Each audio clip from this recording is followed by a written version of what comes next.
Prije početka klipa da najavim da sljedeći video koji izlazi jeste Face Reveal, gdje ću uraditi video sa facecamom i odgovoriti na par vaših pitanja. Tako da mi možete postaviti pitanja na mom Instagramu u poruci, link će biti u deskripciji, a i možete u komentarima ovog videa. I još jedna stvar, ako želite da se nasmijete, naučite nešto novo, pogledate kvalitetan video, posjetite kanal od mog prijatelja, link će biti u opisu videa, bacite mu koji subscribe, pomozimo mu da dođe do 1k subscribera.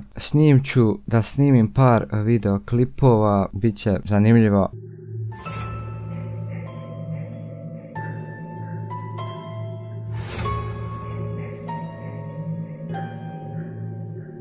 Dvije djevojčice sjedile su za stolom i igrale se, dok je majka od jedne djevojčice to snimala. Odjednom njena prijateljica postaje uznemirena i počinje plakati kad je nešto ugledala u praznoj sobi ispred njih. Zatim ona ustaje i bježi plakajući. Dok je žena pokušavala da shvati šta se događa, njezina kći gleda iza sebe, zatim počinje da vrišti. Zatim je i ona otrčala do svoje majke jer je vidjela nekoga ili nešto iza nje. Nažalost, na video zapisu se ne vidi jasno šta su to one vidjele, ali reakcije djevojčica su toliko stvarne da ovo ne može biti fake.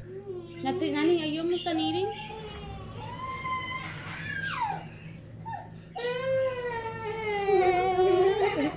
Look at me. Look at me.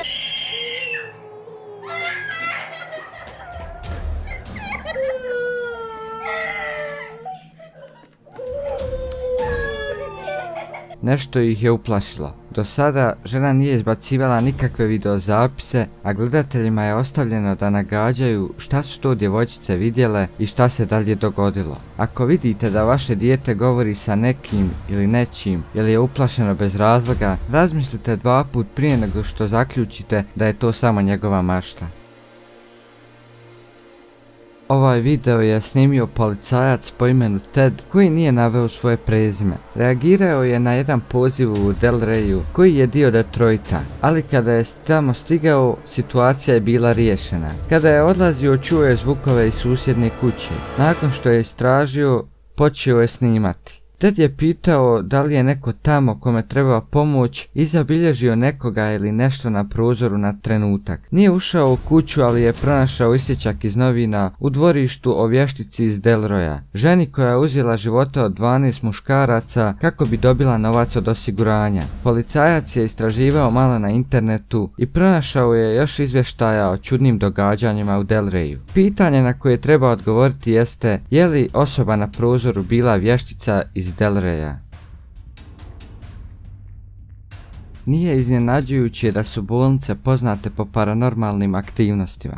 Dvije zaposlenice su se zabavljale na pauzi u bolnici u Guadalajari u Meksiku, kada su stvari postale čudne. Usred njihovog smijanja sjenovita figura iznenada prolazi pored vrata operacijske sale. Zatim one ulaze da vide ko je to, ali nalaze samo praznu sobu. Zatim sto sa točkovima se iznenada pomiče prema njima, a one brzo izlaze i prekidaju snimanje. Ako bliže pogledate sjenu vidjet ćete da lik nosi bolničku haljinu, što znači da bi ovo mogao biti duh bivšeg pacijenta. Duh također nije pokazao interes na ove dvije zaposlenice ne okrećući se. Do danas se ne zna ko je duh, a ne zna se ni ko su ove zaposlenice i u kojoj bolnici je ovo snimljeno.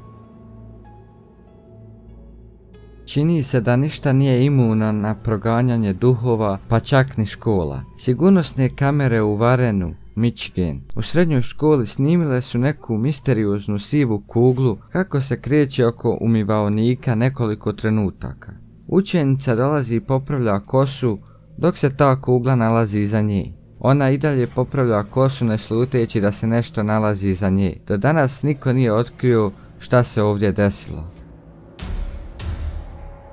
U Kini sigurnosne kamere zabilježile su čudan događaj koji nema objašnjenja. 2 kombija se približavaju raskrsnici kad odjednom ih nešto diže i povlači natrag. Automobil iza njih je također malo podignut od zemlje, ali nije ozlijeđen. Ljudi su bili zapanjeni i nisu bili sigurni šta su to upravo vidjeli. Mjesecima su ljudi bili zbunjeni, a video se proširio. Postojale su mnoge teorije od izvanzemaljske aktivnosti čudnog i moćnog duha i o idejama o prevari ili da je tu bila neka žica u koju su se automobili zabili.